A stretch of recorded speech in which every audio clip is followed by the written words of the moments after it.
Welcome everyone to the 2020 SEC Postseason Award Show. I'm so happy that you guys are here for this touchdowns to home run special on the SEC Awards for this season. I have 7 different categories for you guys. It's going to be an amazing show. Guys, if you love SEC football as much as I do, no matter what team you cheer for, whether that's Bama, Auburn, Arkansas, Vanderbilt, Tennessee, A&M, South Carolina, whoever it is, you need to subscribe to this channel because we cover everything SEC, and I'm going to be doing my early predictions for next season for each individual team, so you're definitely going to want to stick around for that.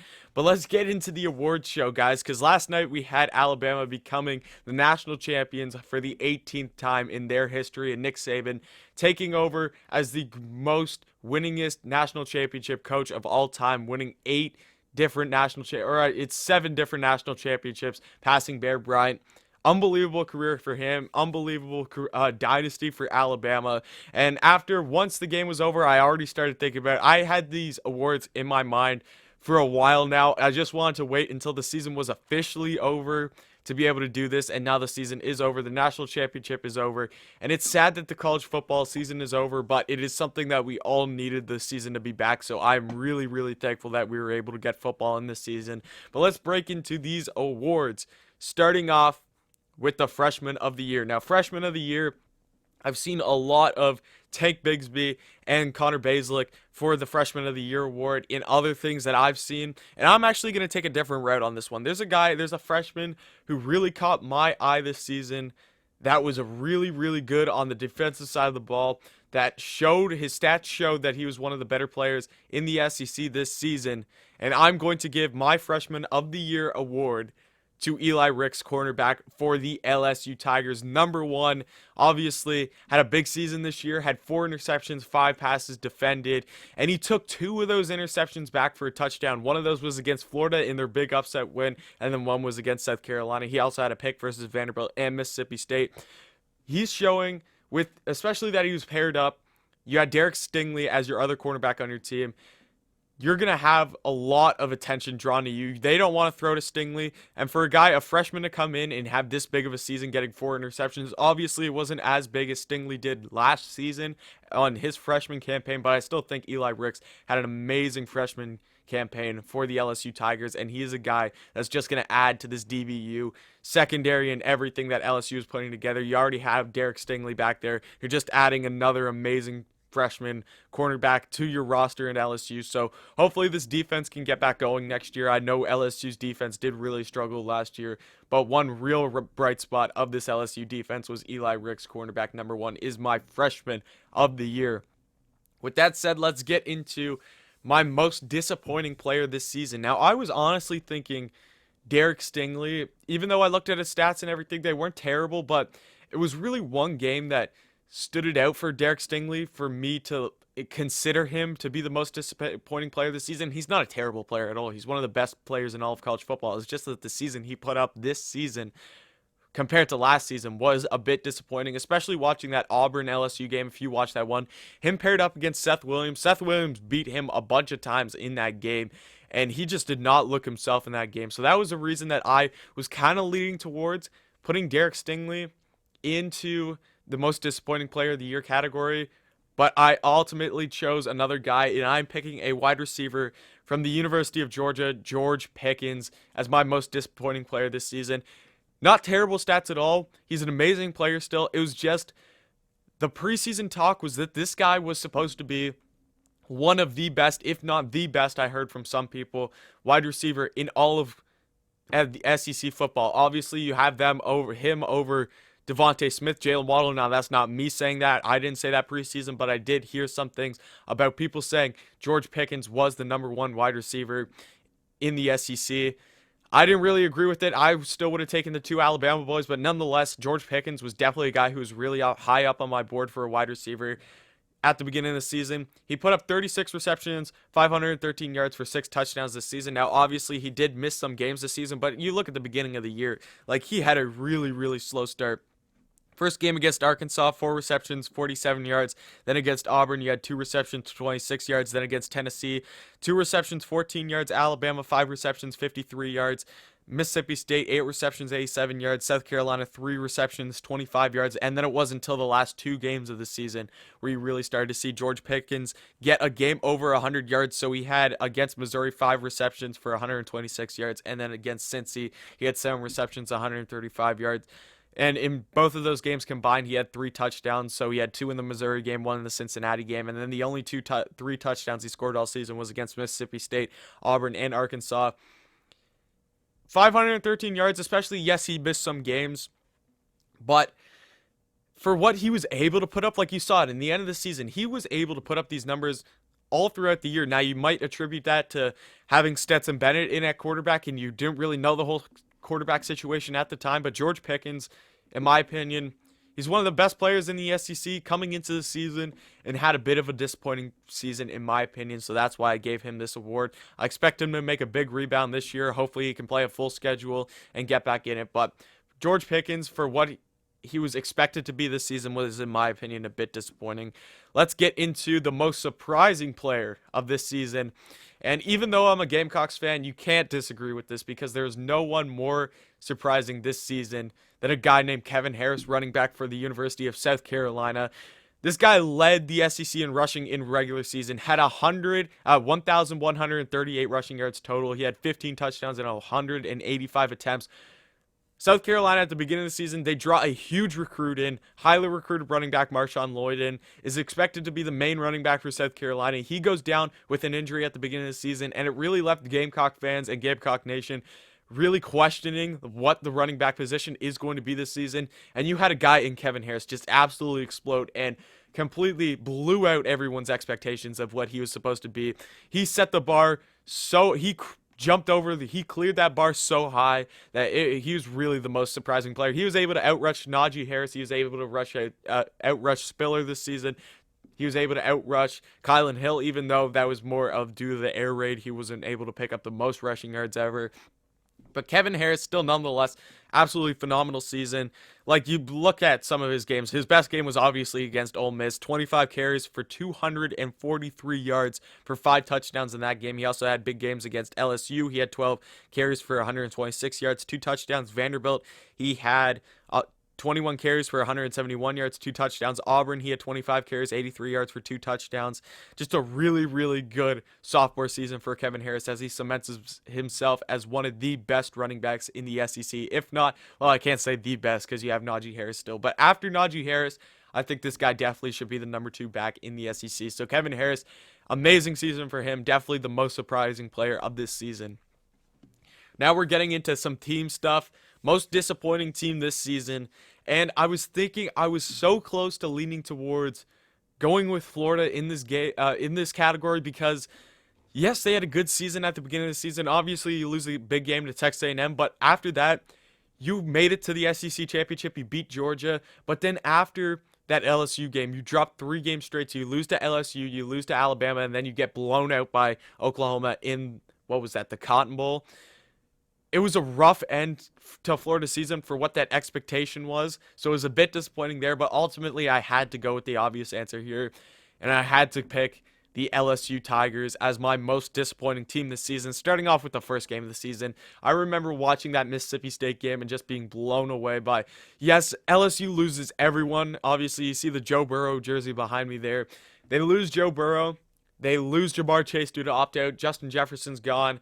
You lose Thaddeus Moss. You lose Clyde Edwards-Helaire. You lose Patrick Queen. You lose Caleb Von Chason. You lose Grant Delpit. You lose all of these guys on your national championship winning team. And this team was still rated the 6th best team in the country in preseason. Do not forget that. And for what they put up this season, they only went 5-5, lose to Mississippi State, they lose to Missouri, lose to Auburn, lose to Texas A&M, and lose to Bama. They did end the season off well with 2 big wins, one against a really good Florida team, and then another against, in my opinion, a really, really good Ole Miss football team who went way above my expectations this season. And Ole Miss is a team that I'm really excited for watching going forward.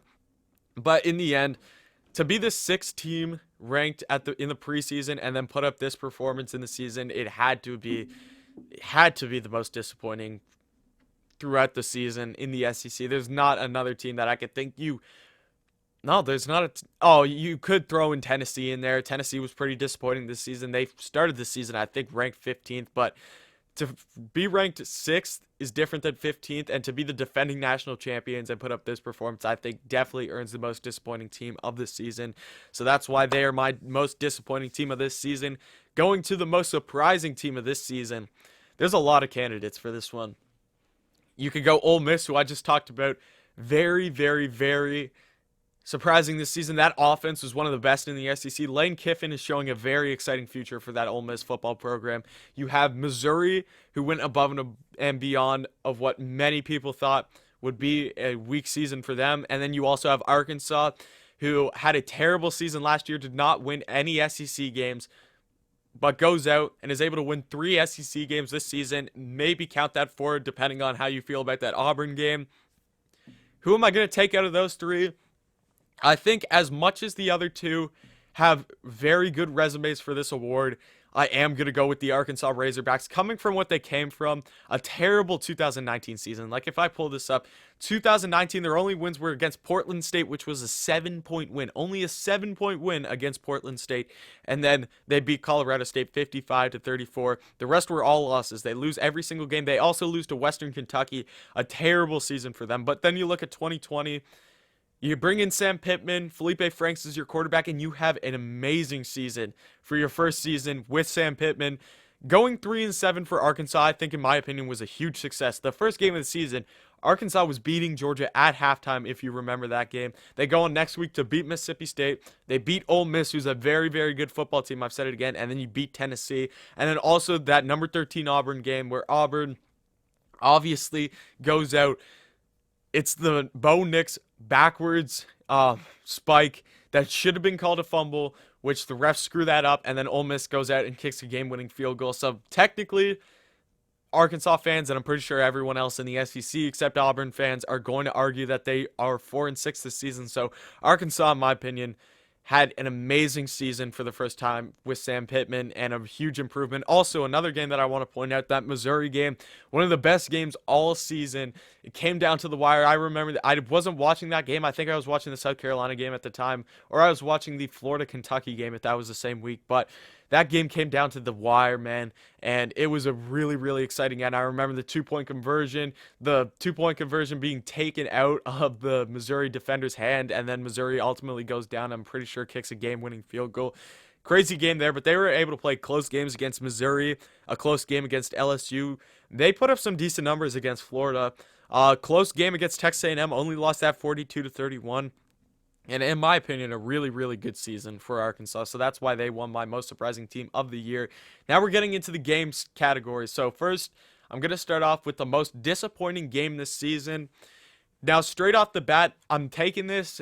How I'm going to analyze this is, if you look at preseason, if you look how you're feeling about this game at preseason and then going into how the actual game went, the obvious answer there is Alabama LSU. That game was supposed to be much more exciting. A game in LSU after LSU beats Alabama the prior season, but we all knew that game lost its momentum once LSU started to play really poorly. So I'm going from the second before kickoff, how'd you feel about this game and how good did you think this game was going to be, to the end of the game?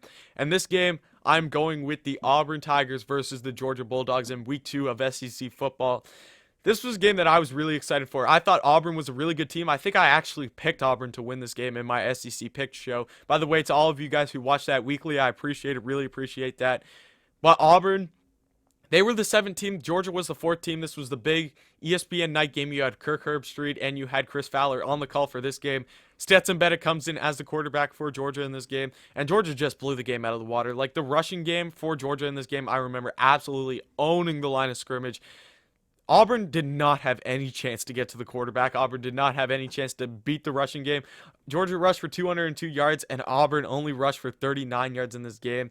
Stetson Bennett threw 240 yards for 1 touchdown, and then you had George Pickens catching for the only touchdown of the game, but Zamir White rushes for 2. This game was just owned by Georgia the whole way, and it was really disappointing to see the fight that Auburn put up when they were expected to make this game close, at least for the 7 taking on the 4 team. This game was expected to be a lot better, and Auburn kind of let it down there, and their only points, they scored 2 field goals in the second and the third quarter, and that was it for them. Georgia putting up 27 points. So all in all, for what this game was worth at the beginning of the season, a very exciting, a rivalry game at the beginning of the season. Obviously, Georgia and Auburn are big rivals.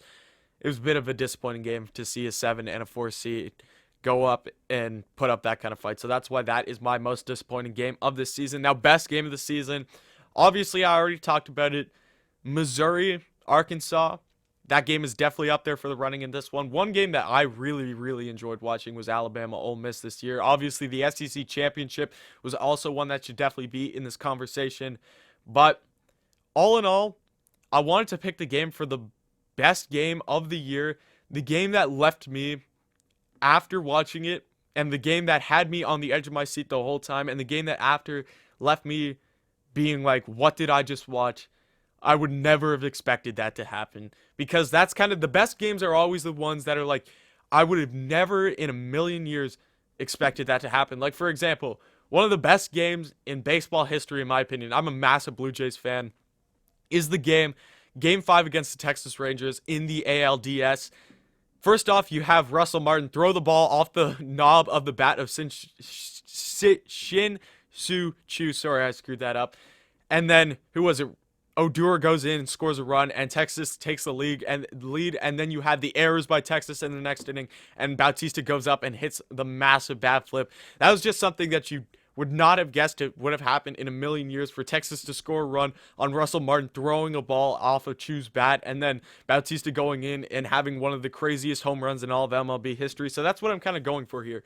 What game left me being like, I would never expected the game to end like this? How on earth did this happen? And the magnitude that this game had on the college football playoff, and really the SEC championship game. I am, of course, talking about the LSU-Florida game.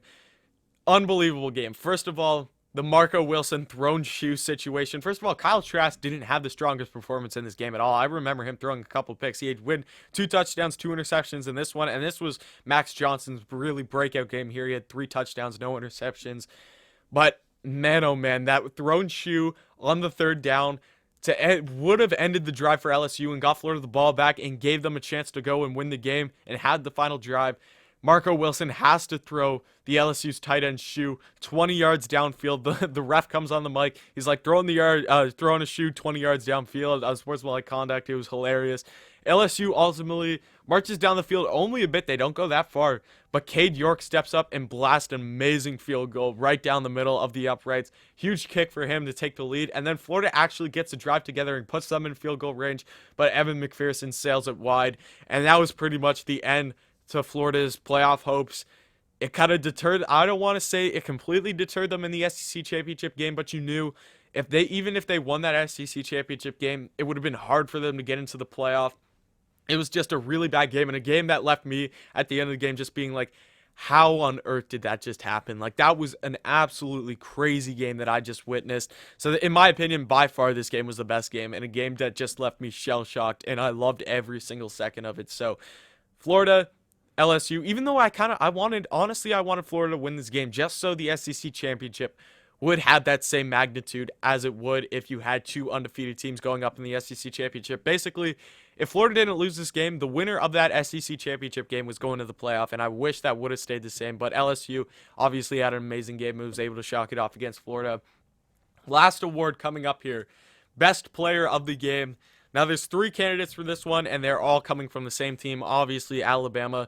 You have Najee Harris, you have Mack Jones, and you have Devonte Smith, and I cannot give it to anyone else except Devonte Smith, who had an absolutely unreal night last night against Ohio State, putting up 3 touchdowns. He had over 200 yards in the first half, but then he went out in the 3rd quarter due to an injury. But what a season it was for him, man. 117 receptions for 1,856 receiving yards, 23 touchdowns, and then he also had 1 rushing touchdown to add to that. So that's 24 total touchdowns for Devonte Smith this season. The last 2 playoff games, man, this guy went absolutely crazy. He just went off, had some of the best games he's ever had in his career, and he just finishes his Alabama legacy, winning a national championship, winning a Heisman, and becoming one of the greatest players in all of college football history, and maybe the greatest wide receiver we have ever seen in college football. Devonte Smith, all deserving of this Player of the Year, SEC Player of the Year award, no question about it. Devonte Smith, man. Outstanding season, outstanding career for Alabama, starting it off by catching a national championship winning catch for Alabama and finishing it off by winning a Heisman and ultimately scoring 3 touchdowns in a national championship game to win your school another national championship. Davonte Smith, congratulations. Also, huge congrats to Najee Harris and Mack Jones, who had amazing seasons as well. Also, national champions. They're all going to go first round in the draft, in my opinion. What an amazing year it was for SEC football. The fact that we had SEC football was amazing. I'm a big Gamecocks fan. It hurt to see the Gamecocks struggle this season, but honestly, I really just needed to watch football. Every single SEC game I enjoyed. It was an amazing season. I'd appreciate it if you guys went and dropped a like down below for this video. Hit the sub button if you haven't already. Comment anything about these awards or SEC football. I know it's going to be a long wait until next September until we get going again, but it will come. There will be a day where college football will be back. Thank you so much for watching this video, guys, and definitely come back next time.